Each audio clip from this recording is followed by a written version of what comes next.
Hello everyone, my self Aditya Kumar, welcome to quark classes. तो आज quark class में advance physics में हम फोटो इलेक्ट्रिक इफेक्ट पढ़ रहे हैं। तो फोटो इलेक्ट्रिक इफेक्ट की सीरीज़ में ये हमारा पार्ट 3 है। ठीक है, पार्ट 1 पार्ट 2 मैंने डिस्क्रिप्शन में नीचे दे रखे हैं। ठीक है, वहाँ से आपको पार्ट 1 और पार्ट 2 का लिंक मिल जाएगा। ठीक, तो आज हम पार्ट 3 में फोटो इलेक्ट्रिक में पढ़ेंगे कि जो अभी तक हमारे निष्कर्ष निकले हैं फोटो इलेक्ट्रिक इफेक्ट से, जो पार्ट 2 में और 1 से जो निष्कर्ष निकल के आए हैं, जो रिजल्ट्स निकल के आए हैं, उसके बारे में हम स्टडी करेंगे कि क्या क्या रिजल्ट निकल के आए और उनके लिए आइंस्टाइन ने क्या इक्वेशन दी, कैसे हमारा फोटो इलेक्ट्रिक इफेक्ट को हमने प्रूव किया। ठीक है, उसकी क्या इक्वेशंस थी, उससे क्या क्या रिजल्ट आए, जो हमारे वेव थ्योरी से या बिना, जब तक आइंस्टाइन ने अपने रिजल्ट नहीं दिए थे उससे पहले क्या रिजल्ट थे, उनको क्या आइंस्टाइन की इक्वेशन प्रूफ कर पाई, क्या वो वैलिड थी। तो ये सारी चीज़ें हम जानेंगे आज के लेक्चर में, और ये फोटो इलेक्ट्रिक इफेक्ट का आज लास्ट लेक्चर है। ठीक है, तो चलिए आइए स्टार्ट करते हैं फोटो इलेक्ट्रिक इफेक्ट पार्ट 3। चलिए, तो अभी तक लास्ट क्लास में, सेकंड क्लास में हमने क्या पढ़ा कि निकल के आया the rate of the emission of photo electrons is directly proportional to the incident light, कि जो एमिशन है वो फोटो इलेक्ट्रॉन्स का, हमने बताया था ना, फोटो इलेक्ट्रॉन्स गिर रहे हैं कि यहाँ से जब लाइट इंसिडेंट हुई इसके कारण जो इलेक्ट्रॉन निकले, these are called the photo electrons. तो जो फोटो इलेक्ट्रॉन्स निकले वो डायरेक्टली प्रोपोर्शनल होते हैं टू द इंसिडेंट लाइट। बिल्कुल सही बात है, ये हमने पहला निष्कर्ष निकाला।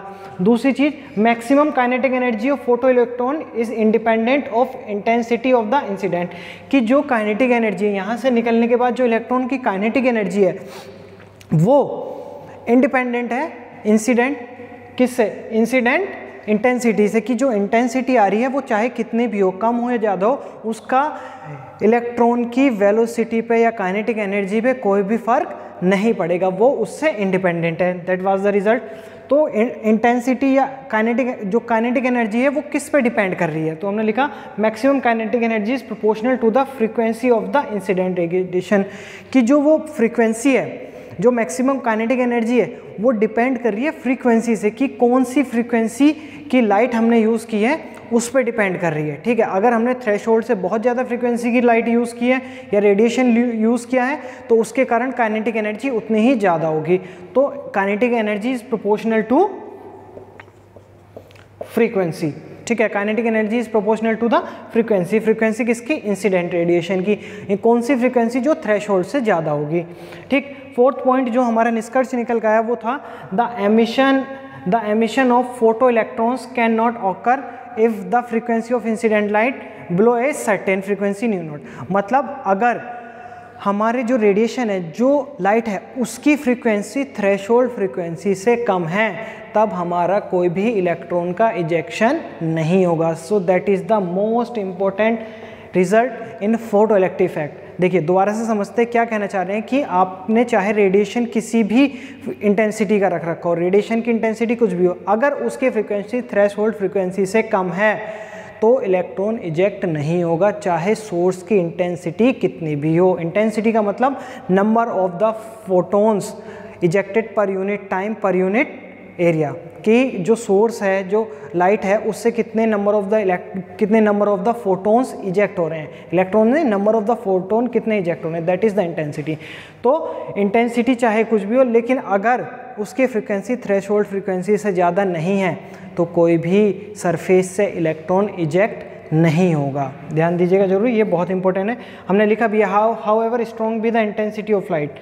ठीक है, चाहे जो हमारा सोर्स है उसकी इंटेंसिटी कितनी भी स्ट्रॉन्ग है, लेकिन अगर फ्रीक्वेंसी थ्रेशोल्ड से कम है तो इलेक्ट्रॉन इजेक्ट नहीं होगा।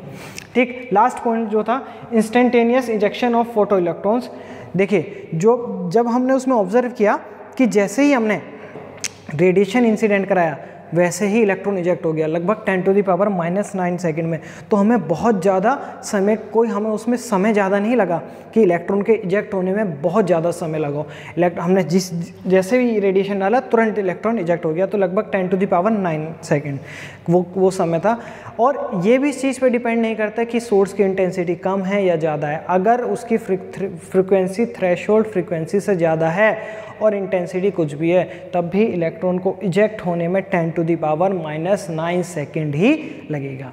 ठीक, तो ये सारे रिजल्ट जो थे ये law of the photo electric emission कहलाते हैं, और ये अभी तक सारे रिजल्ट ऑब्जर्व हुए कि इस तरीके से ये सारी चीज़ें फोटो इलेक्ट्रिक इफेक्ट में हो रही है।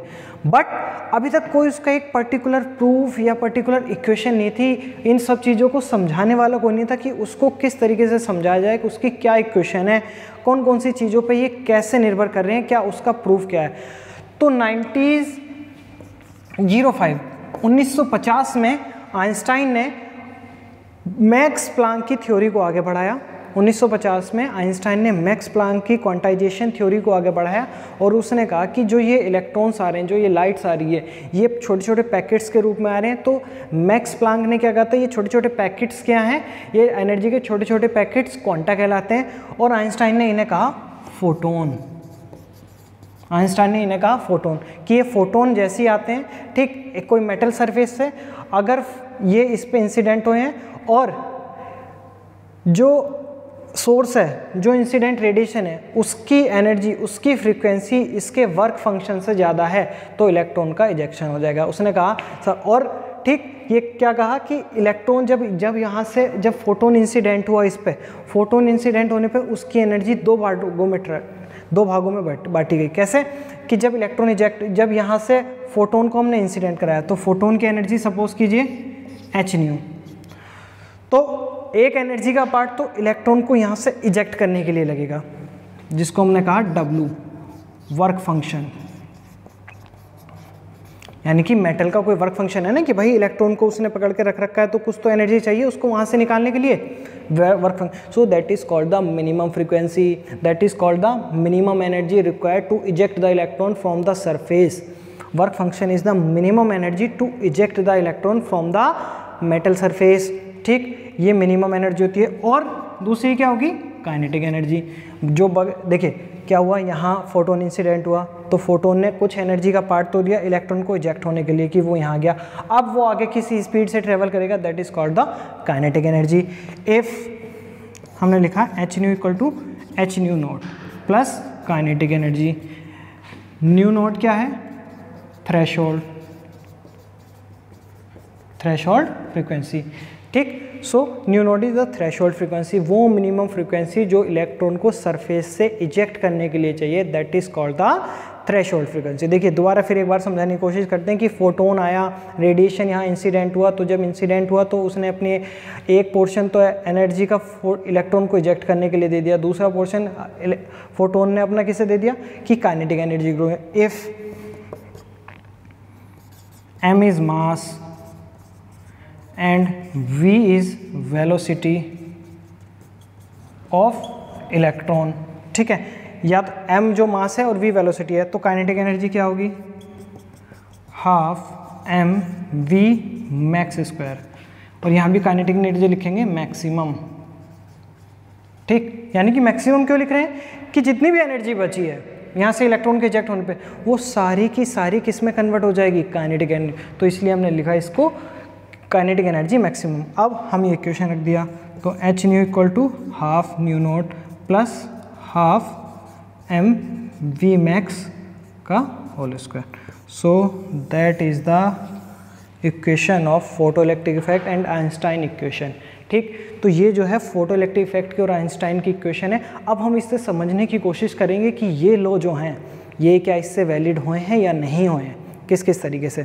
ठीक है, सो दैट इज ये फ्रीक्वेंसी न्यू जो है फ्रीक्वेंसी ऑफ सोर्स, या कह लीजिए radiation, new not threshold frequency. ठीक, न्यू नॉट जो है थ्रेशोल्ड फ्रीक्वेंसी, m जो है mass of the electron, v max जो है velocity of the ejected electron. अब देखिए समझने की कोशिश करते हैं सबसे पहले कि हमने यहाँ लिखा the rate of the emission of the photo electron is directly proportional to the incident light. बिल्कुल सही है कि जितने ज़्यादा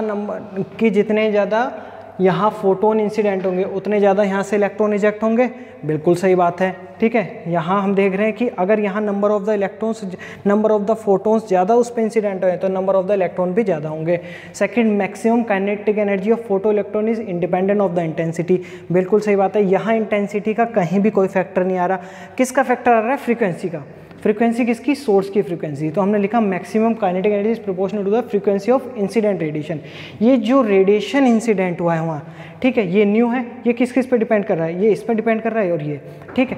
क्यों, काइनेटिक एनर्जी किस पे डिपेंड करेगी, इस न्यू पे, कि कितनी फ्रीक्वेंसी का रेडिएशन, कितनी फ्रीक्वेंसी का रेडिएशन आपने यहाँ इंसिडेंट किया है, उस पर डिपेंड करेगी काइनेटिक एनर्जी। तो थर्ड लॉ भी इससे वैलिड हो गया। Fourth, the emission of the photo electrons can not occur if the frequency of incident light below certain. अगर हमारी ये फ्रीक्वेंसी बिलो है इससे, तो इलेक्ट्रॉन इजेक्ट नहीं होगा। कैसे, ये इसी से समझते हैं। देखिए आइंस्टाइन की इक्वेशन ये है, ठीक, H nu equal to H nu dash plus half M we max का square if nu naught is greater than nu. ठीक है, हमने ये माना कि जो न्यू नॉट है वो ग्रेटर देन ये है, ठीक है, या ठीक है बिल्कुल, यानी कि ये जो न्यू है इंसिडेंट रेडिएशन की फ्रीक्वेंसी वो कम है थ्रेशोल्ड से, ठीक। तो अब हमने किया h nu minus h nu, इसको इधर ले आए, minus h nu dash equal to half M we max का स्क्वायर।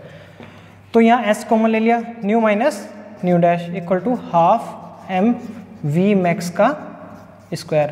तो अब हमने कहा है कि न्यू नॉट इससे ज़्यादा है, तो ये टर्म किस में आएगी, नेगेटिव, और ये क्या है, kinetic energy. But kinetic energy कभी भी नेगेटिव नहीं हो सकती है। तो हमारा ये वाला अजम्पशन बिल्कुल सही है। हमने कहा है कि इलेक्ट्रॉन तभी इजेक्ट होगा जब सोर्स या रेडिएशन की फ्रीक्वेंसी थ्रेशोल्ड फ्रीक्वेंसी से ज़्यादा है, यानी कि कंडीशन क्या है, न्यू जो होनी चाहिए न्यू नॉट से ज़्यादा होनी चाहिए for ejection of the electron. Clear. और ये वाली चीज़ हमने देख ली कि जैसे ही यहाँ इलेक्ट्रॉन हमने डाला, जैसे ही यहाँ हमने इंसिडेंट रेडिएशन डाला, उसमें हमने देखा कि इलेक्ट्रॉन का तुरंत इजेक्शन हो गया, यानी कि 10⁻⁹ सेकेंड में इलेक्ट्रॉन इजेक्ट हो गया। So that was the complete photo electric effect. ठीक, ये इसके रिजल्ट्स थे और ये हमने आइंस्टाइन इक्वेशन से इसको समझाया कि किस तरीके से हम इसके ये रिजल्ट्स को एक्सप्लेन कर सकते हैं और क्या ये वैलिड है इस इक्वेशन से एक्सप्लेन कर पाने। तो हमने अभी समझाया कि हाँ ये वैलिड है और किस तरीके से ये वैलिड हो रहे। सो वीडियो फर्स्ट और सेकंड ज़रूर देखिएगा, तभी थर्ड वीडियो समझ में आएगी। क्यों? क्योंकि ये पूरा रिलेटेड फर्स्ट और सेकंड वीडियो से है। उसका लिंक मैं डिस्क्रिप्शन में नीचे दूंगा, आप वहाँ से वो वीडियो देख सकते हैं। बाकी जो हमारी नेक्स्ट वीडियो आएगी वो बेसिकली कॉम्पटन इफेक्ट पाएगी, उसमें हम सारी चीज़ें कॉम्पटन इफेक्ट से पढ़ेंगे। तो कमेंट करके ज़रूर बताइए कि वीडियो कैसी लगी, या इसमें आप कुछ और पढ़ना चाहते हैं जो ऐसा चीज़ है वो छूट गई है तो भी आप इसमें पढ़ सकते हैं। Thank you very much.